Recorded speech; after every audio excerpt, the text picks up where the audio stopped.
No one is smarter than everyone. Let's continue to get better together.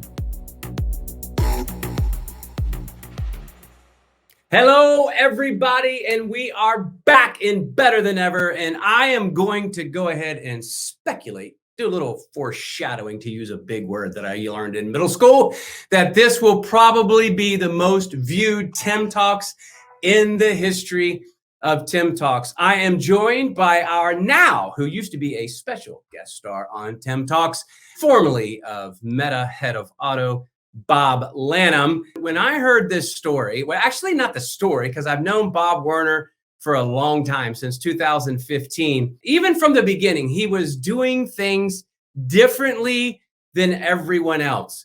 I want to have him tell the story a little bit. And as everyone knows out there, we never pitch anything, whether it's our product or another product on this show. Bob just happens to be one of our first original partners. Car Now started. I left the dealership. Our first day was December 1st of 2014.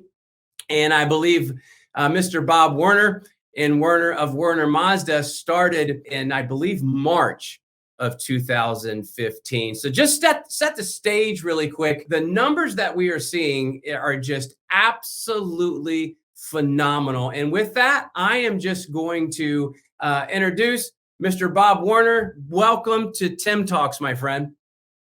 Good to be here, Tim. Thanks for having me. Bob, good to be here with you. It's awesome to have you, Bob. I'm really looking forward to this. Everybody knows the last 2 years have been phenomenal for this automotive space that we call home. But things are changing now. We're obviously seeing what's happening with the big companies like Carvana. We're seeing what's happening with a lot of pre-owned inventory out there when dealer principals and pre-owned managers and GSMs have not saw this coming, and there's some water. And it's changing to where a lot of people aren't basically taking numbers. Sorry, it's 5,000 over. We're having to sell again. But Bob, just start us from the beginning on your relationship.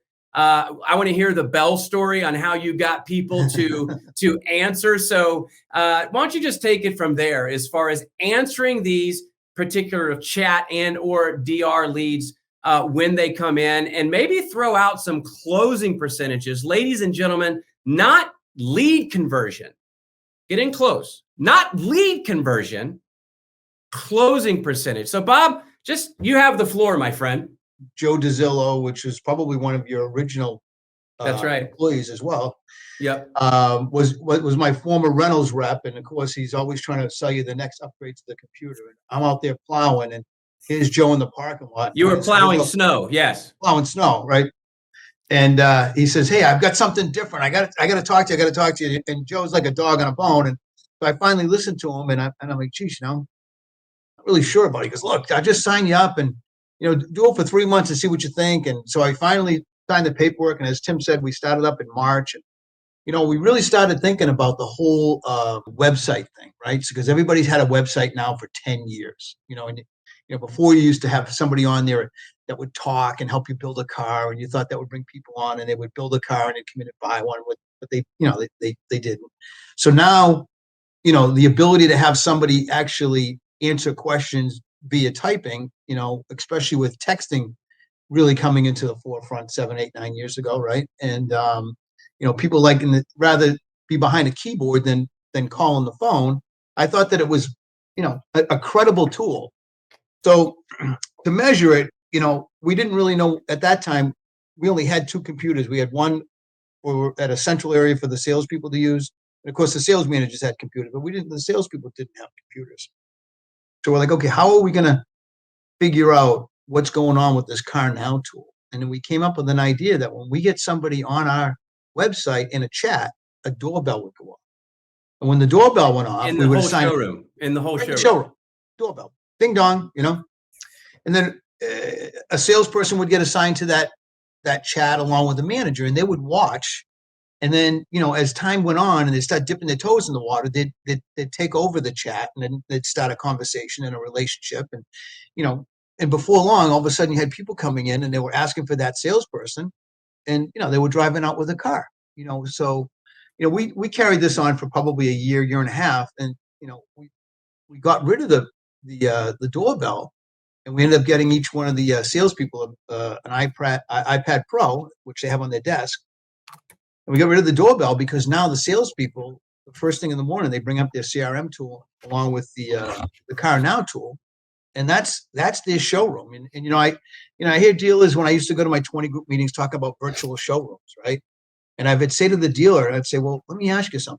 How many ups did you have in your store yesterday? He'd say, well, we had 14, and 10 of them were new car and 4 were used. We sold a used car, and we sold 4 new. Great. Okay. How many people did you have on your website? I don't know. How would I know that? And this is even to today. If you asked a dealer, I don't know. Why? Why would you want to know? Why? Well, what happens on your website right now today is indicative as to what's going to happen tomorrow. Because if you believe any of the statistics, that the consumer visits 1.2 showrooms per purchase, what do they do up until then? Right? What do they do? They're online shopping, right?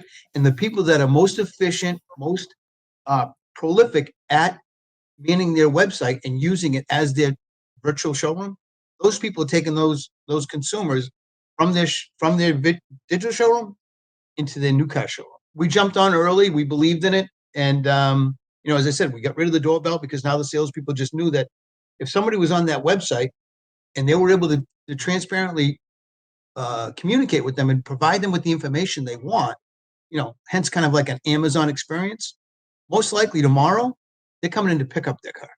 They're not coming in as a lead. They're not coming in to test drive. When they come in tomorrow, that car is out front, it's cleaned, and they're here for a confirmation drive.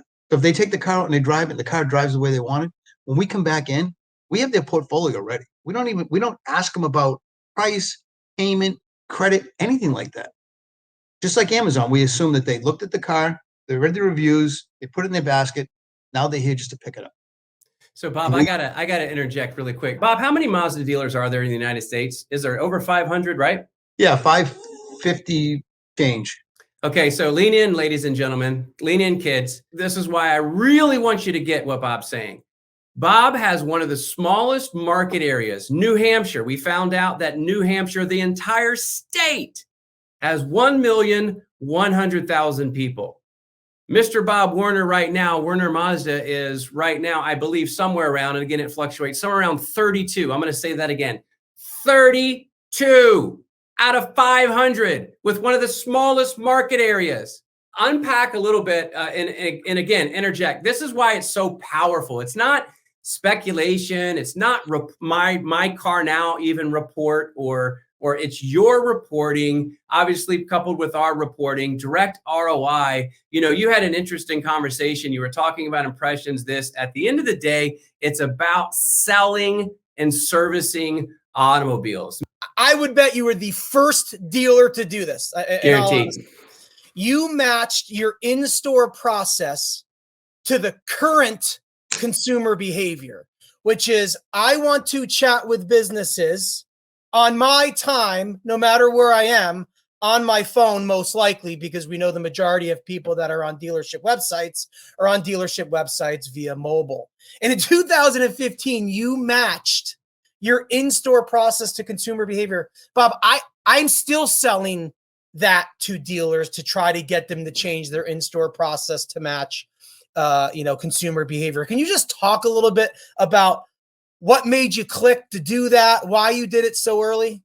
Well, I think at that point, 2015, there was really nothing going on in the market, right? There was no pandemic. There was no, shortages of vehicles or supply chain, so it was, okay, what do you try next, to increase your sales, right? It's all about increasing sales, and, we were increasing sales year over year, 15, 16, 17, 18, 30, 35% a year, right? And, so I think it was just the newness of it, and just rather than just plugging it in, right? Here's a really good point. We're spending all of our money, not we're, meaning all the car dealers are spending all of their money, whether it's TV, radio, pay-per-click, SEM, SEO, you name it, to do what? To go to their website. Not to call 1-800 da-da-da-da-da or come to our address. Can you imagine spending all of your money to have a sale on a Sunday in your dealership? 20 years ago. Mm. And all the consumers showed up. They get newspapers in their back pockets. They get their baseball hats on. They're ready for battle. And no one's home. We're closed, right? So now today, you advertise, you take all your money, you put it into this one bag, and that bag has, I'm going to send people to my website. They go there and no one's home. So you set up an expectation for the consumer that, hey, if you go to my website, you're going to get all your questions answered. We're going to be transparent. We're going to start a relationship with you, and we're going to be relevant. They go to your website and there's nobody home. What do? They bounce off, because most likely they can't navigate your website and get every question answered that they want, or they don't see it, or it's not relative, or maybe they get some of their questions answered, but they leave because there's nothing holding them there. There's no draw, right? People today don't want to be sold. They want a conversation. They want recommendations. They want referrals. They want reviews. So when we see somebody on our website, and we're watching what they're doing through the Car Now tool, we see that the first thing they did is read the reviews. When we start talking to them, we're talking about reviews. We're talking about reliability. We're talking about EPA numbers. We're talking about safety, the things that obviously through their actions have showed us this is what's important. You know what I mean? We're not going to talk about the great lease payment, because who knows? Maybe they want to pay cash. That's not how we enter the conversation. We're going to enter the conversation like you would in any situation, with something that's relative to the person you're talking to. I'm speechless, because I absolutely love what you just said. So, I sold cars in the 90s, and when I went to training, one of the first aspects of training was on the meet and greet, right? They say the best closers are even better openers. And we had scripts we had to memorize, and the purpose of it was to understand, why are you in today? Right? What are your hot buttons or your passion points? Because you don't want to jump right to price, to your point, if they really just care about the number one safety vehicle on the road, and we happen to have it, or whatever the reason why they're in. And right, you're doing that before they even come to the store, because you're monitoring what they're doing online. right. And what I love about that is, what a great way to build trust, because you're not starting all over. You're taking them right where they left off, and they feel more comfortable. You're transparent, and then you're focused on the customer experience versus the battle, as you said, right? Don't worry about the battle. Let's talk about why you want this car and how we can get you the right car. Right. And and the thing is that we as the dealer have all of these tools, but most dealers are still trying to sell the cars the way they want to sell them versus the way the consumer wants to buy them. This industry will butt heads forever. We don't sell to the way the consumer wants to buy. Even when I talk to fellow dealers about BDCs, the new technologies, the Car Nows or whoever, have put you in a position now. You eliminate that. The consumer doesn't want to talk to somebody in a BDC and ask them about the towing capacity, and they have to turn around and say, well, let me take your information. I'll have a specialist get back. Then the specialist gets back to him and says, "Oh, I know you're interested in so and so car. Are you interested in the lease payment?" It's not an Amazon experience. So the average consumer today probably gets anywhere between 4 and 10 lessons a month on how they should be buying things online through Amazon, right? So when they come to a car dealership and it's from 20 years ago or even 50 years ago, it's not an Amazon experience. They're frustrated. Versus, hey, here's the website. It's clean, it's neat, it's easy to use. And by the way, we're here to help you through it. And we're talking to them based on what's important to them. Maybe it is about safety and whatever. Maybe it's right about the lease payment. As a car dealer, the best thing that I like about Car Now, we sell so many people cars that they're kind of out of my area, and they don't get the answers they want. It's 9:30 at night. They're sitting around watching, Yellowstone. And the next thing you know, they're Googling, Werner Mazda comes up. They click on our website, and one of my guys will be sitting at home with his phone, and he'll go live and start a conversation. Now all of a sudden, that person couldn't get anywhere with the other guy because they're closed, right? We're still open. 9:30 at night, we start a conversation. Next thing you know, tomorrow, that's a delivery. It's a delivery. Because who's to say we're the only retail industry that has hours? Can you imagine going on Amazon right now at Christmas time 10 o'clock at night, you can't buy the present you want. You got to wait till tomorrow. No, it's today. It's now. This is today's market. And, I didn't even tell you guys this, but like I came in last week on I don't even know, Tuesday morning. I started talking to my sales manager. There was only one on the desk, firing away on his computer. And he's like, boss, he goes, look, I'm really busy. And I look around the showroom and it's like, there's nobody here. And I'm like, what do you mean you're busy? Because I'm working 7 deals from overnight. So by the end of the day, we had 5 deals from our overnight chats. I mean, it's just, again, because we were open. I don't even want to say of the hour or the quote of the century for me. We don't sell how the consumer wants to buy. That is unreal. Like the consumers are telling you how they want to work with you. But yet the process for many is, well, no. I know you want a conversation, but I want to call you or I'm going to email you. Yeah, exactly. I thought that was brilliant, Bob. I appreciate. Are you able to share, and only share what you're willing to share? But Tim asked this earlier, just in terms of close rates. I mean, listen, I was in your dashboard, a few seconds ago while you were talking. You are by far one of our top dealers in terms of performance, in terms of driving chats to leads and any other performance metric we have. But everyone obviously is interested. Okay, so they chatted, they got a lead. What's the close rate? What's the close rate on? Are you able to share, just even if it's in general? I should be your best dealer. I'm very surprised to hear I'm one of your best dealers. Listen, you are. I just didn't want to say that and let everybody else know that, and so your biggest competitor doesn't say, "Okay, I'm going to do what he does." Well, I would go in and teach him how to do it. Honestly, I love that. When the pandemic hit, when it really hit, and they talked about closing down, right? I might be going off on a tangent. I brought everybody together. I've never had this before. I don't know if we're going to have to lay people off, go in shifts, cut pay, whatever. So then I started thinking about it and I'm like, geez, we're really good at car now at that point. We're getting better and better. And I said, if people aren't working and they're going to be at home, what are they going to be doing at home after a week or two? Especially when they started talking about the government sending people checks and everything else. I said, they're going to be shopping, right? And they're going to be shopping online. And because we've got the tools and we're pretty good at it and we're getting even better, I'm like, this could be an opportunity. So I went into the store the next day. I told everybody it's business as usual because this is the way we do business. I called Mazda. The first thing they said to me is, don't panic. We closed off everybody's pipeline. And I said, well, that's my panic. Open mine up. And how many cars do you have at the port? I'll take them all. And I took what they had at the port along with what I had. And that's when all of a sudden Werner Mazda went from being a, 55, 60 car a month store to, 110 to 130 car a month store. It was just, and guess what? Now, today, 2 years later, the consumers for the last 24 months rely more and more on their phone and being able to get their information on their phone versus stopping in. Nobody wants to stop in. You ask a millennial if they want to call a car dealership, right?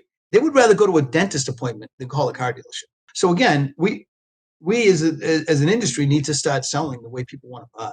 We don't count showroom traffic on our daily logs, internally here. We look at chats, and last month we had 172 chats and we sold 151 cars. And out of the 151, my sales manager said 15 of those people were just, basically drive-ins. The traditional up. Yeah. Yeah, the old school up. We don't have people walking around the showroom, around the parking lot looking at cars. People come here, they're an appointment. The dealer that thinks that the people come by and the salesman goes out, pulls up the 2 cars and hood and trunks them and gives them the comparisons and all that stuff, that's done. That's done a week earlier online by that consumer looking at every different review, manufacturer's website, individuals' websites, blogs, you name it. I mean, just think about when you go out and buy something. By the time you get where you're going to go, you're ready to pull the trigger because you've already done all your research. I had a lot of dealer friends and people from my 20 group when the pandemic hit call me and said, hey, I need that car now thing. Can you have them? I'm like, don't even bother with it. I'm like, it's the pandemic. You're not going to, it's a culture. You're going to go out and buy that tool and spend that money. It's a waste of your money because you just plug it in. What's it going to do for you? You know, your people are all sitting at home. Now you're going to call them and say, hey, we got Carnell. Yeah. So what about it? You have to, you have to believe in the fact that you're spending $75,000 to $150,000 a month in advertising. Go to your website. You believe in that. Well, then you should believe that that's where everything starts. And if you're not going to be there at the start and you're going to cross your fingers and hope that they show up at your front door, you're going to get whatever that generic number is, At the end of the day, ladies and gentlemen, especially as we close the door on 2022 and as we go into 2023, every single lead matters. And Bob Lanham and I were talking and thinking, man, how did we miss the boat? Yeah, we've said in presentations, but getting this type of information from a pretty successful human being in Bob Werner, that is the dealer principal, and it is working in his store. I'm just kicking myself under the table here thinking, why in the world didn't we get this out? Every time I heard, a crazy number or crazy statistic, my first kickback, especially when I was behind the desk, is whatever, there's no way.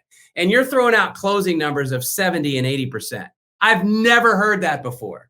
So what do you higher than that? Number one, we're going to try to get this out to as many dealers as possible. And quite frankly, you've also said offline that you would help them, because the biggest thing is getting that in the culture. You put a buzzer in the middle, or a doorbell in your showroom to get people to answer them. Then they figured out, oh my gosh, these are closing at such a high rate. You don't need a ding dong anymore. But to that skeptical, which I know we're going to have a lot of, probably. That skeptical dealer that like say, yeah, but not at my store. You hear that that's not going to work in my market, but what do you tell that guy or gal that is skeptical right now of everything that we've just talked about? Your market is no longer your physical zip code. Your market is the computer. Again, do you buy things on Amazon? Do you go online and read reviews? What makes you different than anybody else in your market, right? Mazda has reached about almost a 5.5% market share, and they at one point, 3 years ago, they were 2.5%. Yeah, and we've been running all year long over 10%.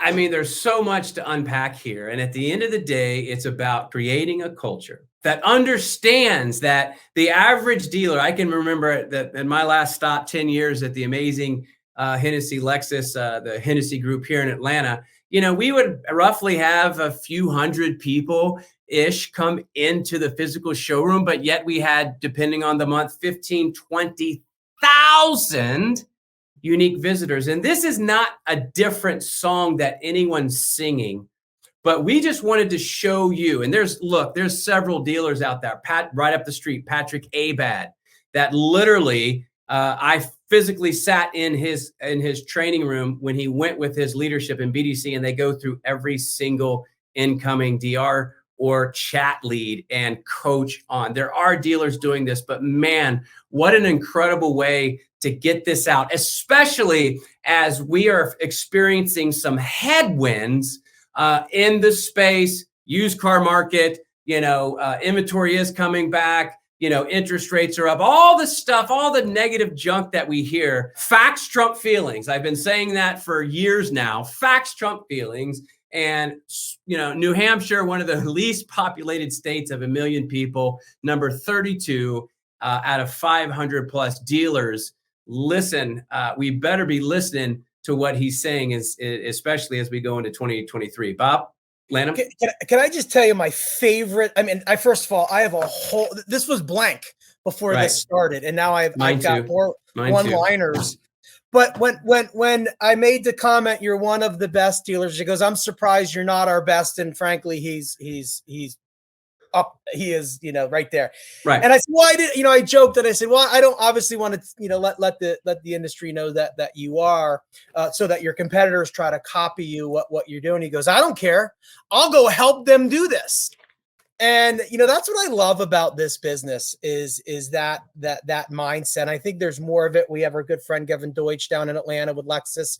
Yeah. He said the same thing. He goes, I'll go show them how to do it, because they are focused on the greater brand than they are just that one check mark on the whiteboard that sits in the the kitchen / conference room. So that was my favorite one-liner. But the second favorite was, the industry as a whole doesn't have a sales process that matches how consumers want to buy. And Tim, that's what you and I chatted about at Modern Retail Conference, right? I mean, he's got 88% plus close rates on conversations. So he's built a process around managing all the conversations that come on. He doesn't flood the floor and wait for people to come in. He's had 15 people come and in. the sales manager, nobody in the showroom. He's like, what? He's working 7 deals first thing in the morning. Working the actual 7 deal. deals in the morning, right? Could you imagine dealers today being like, holy, I'm so busy I can barely drink my coffee because I'm working 7 deals before 9 o'clock. Yeah. So I'm excited. I'm first of all, kudos to you, Tim, and the team for working with him back in, frankly, probably 2014, and then finally figuring out how to probably sign him on until 2015 because you were just kicking off. But a dealer that's been with us from day one, like this is probably the best part, from essentially day one. Okay, built a process around it. I think it was dealer number, full disclosure, I think 6 or 7. By the way. Dealer number 6, right? Outside of your store being number 1 because where you came from, right? Dealer number 6 builds a process around it, a process that we are still begging and trying to get dealers to execute. He did this in 2015, and his store is in a zip code with 115,000 people. He's number 32 out of 550 plus. Yeah, I forgot that stat. So his zip code, there's 100 and how many thousand people? 15,000. I looked it up before we joined. I mean, there are a few dealers that get that. Here's a guy that's been in business for a while, understands consumer behavior. I used to present, early on years ago, and in Amazon, in 1 click in 2 days, your package shows up on the door and you're like, oh my God. Well, guess what it is today? Like, it's 1 click, 2 hours, depending on the product. And you nailed it on the sense of, so I'll just, for everyone to know this, because Bob already mentioned this, talked about millennials. Millennials in 2020 became the largest generation or population of car buyers. In history. They are the largest population of car buyers, millennials are. Does anybody oldest millennial is 44. Give or take a year or two, depending on how you want to fight the measure. Gen Z, if you add Gen Z, the size of Gen Z to millennials, they now make up 51% of our country's population. You want to guess what the oldest Gen Z is? 26. To Bob's point earlier, do you think they can't wait to call the dealership or walk in out of the blue thinking they're going to get to buy a car in 30 minutes or less? They're not doing that. And but what they do, because it's embedded in their ear or embedded however into their body, they'll do this. I'll give you a stat real quick and then I'll be quiet. At Meta, we had a stat that 78% of people, so pretty much everyone, wanted to communicate with a business the same way they communicate with their friends and family. How do we all communicate with our friends and family? Text, chat. Yep. So kudos to you, Bob, for adapting your store process. I was with a store yesterday and, brought that up, and it's just like, oh. And I said, but I bet you spend $4,000 on a month on a consultant to consult on your phone ups, right? And you probably see that consultant once a quarter. Yeah, exactly. You don't have phone ups anymore. Phone ups. I mean, who calls, right? There's even that commercial, that insurance commercial where the guy's teaching people not to be like their parents. Progressive. Yeah. And they're going to leave a voicemail. And he's like, no, you just text them. You text them, right? That's actually Right. a great You guys should use that on car now. That's I agree awesome, with you. Bobby. We're gonna let you land the plane. You mentioned my friend Kevin Deutsch has one of the favorite. People steal my stuff all the time. I guess I'm flattered, but at least when I steal a quote, I'm gonna give them credit. So Kevin says, the problem is, especially in dealerships, people go to work to wait. They don't go to work to work. And if you can get your team in every aspect of your dealership and your business to go to work instead of going to work to wait, because the last 2 years we go to wait and people are standing in line and again, just phenomenal. So Bob, go ahead and, what do you want to tell anybody out there that's thinking about making this jump? I'm going to let you land the plane, my friend. I don't really know what you mean by jump because it's already there. Right. You know what I mean? Like you're not jumping on, like when you say jump, it's like you're taking a risk. Well, let me rephrase it. Which is fine because people that have our tool or another tool like us on the back burner. Yeah, they're there. They don't pay much attention to it. They're worried about that, that person driving up on their lot. Mm-hmm. What do you say to those dealers, men and women? I mean, they're getting what they're waiting for. Is really what they're getting. I don't subscribe to that as far as if I did, again, I'm in Manchester, New Hampshire. I'd be selling half the cars that I am because of the fact that, I am remote. The city of Manchester is the largest city in New Hampshire. It has 100,000 people. Again, man, women, and child, right? So I'm not in LA. I'm not in, Miami or Dallas or, any of these other places. And, and my peers that are in those areas, they recognize what I do and they ask me what do you do? And I said, what we've done is created a culture around everything that we talk about. You can talk about digital retail. We can talk about SEO or SEM, but ultimately those are all just components of one big thing. And that one big thing is selling today to the way the consumer wants to buy, right? Versus, the 10 steps to selling that we used to use, 20 years ago. Those steps have morphed, and it's not because of the industry, it's because of the consumer, and because the consumer has more information and it's way more efficient. And what we're doing is, by not being efficient on our end of the tool, we're making the process still choppy and inefficient, right? Versus, what made Amazon go from selling books to selling everything, including sooner or later cars, right? Very simple. Yeah. They're selling things the way consumers want to buy it. And if you look, I don't know the exact number, but it was a couple of years ago at Christmas time. And they were saying that, it's going to be a really good retail Christmas. But Google searches were down for Christmas presents. And the reason they were down is because people would just go to Amazon and use their search tool. Why would you go to Google, punch in iPad case, which would end up landing you on Amazon, right? Why wouldn't you just go to Amazon? Again, people don't want to be bogged down with that extra step. They don't want to go into a BDC center and have somebody take their information to give it to somebody else for that person to ask them the same questions have already been asked. If one of our consumers we're talking with online and, we've got a good conversation going and they have to leave because, life happens. Maybe they got a soccer game that night, right? When they come back online tomorrow, the first thing we say is, hey, Tim, how'd your son do last night in the soccer game? The same way we would do that if they left the showroom today and came back tomorrow. We'd ask them a relevant question that's pertinent to them because we want a relationship, right? Everybody talks about a relationship. Kind of what we're doing. We're building a relationship with today's tools. Years ago, you pounded the pavement. You don't have to do that anymore. It makes you really efficient, So that's amazing, Bob. And again, I can't thank you enough for your time, Mr. Bob Werner, dealer principal, Werner Mazda, and my also dear friend, Bob Lanham. You can find TimTalks on Spotify, Apple Podcast, anywhere you get your podcast. See that Bob told him you're going to make you more famous than you already are. Facts trump feelings, ladies and gentlemen. Yeah, we can brush it under the rug, but you just heard it from the dealer principal's mouth himself.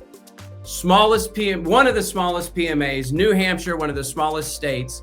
Only 100,000 people in his zip code. but taking full advantage and reaching his customers where they are. And I believe somewhere around 32-ish out of 500 plus Mazda dealers. This has been another episode of Tim Talks. We love you. Thank you so much. And as always, no one is ever smarter than everyone. So let's just continue to get better together. We'll see you soon.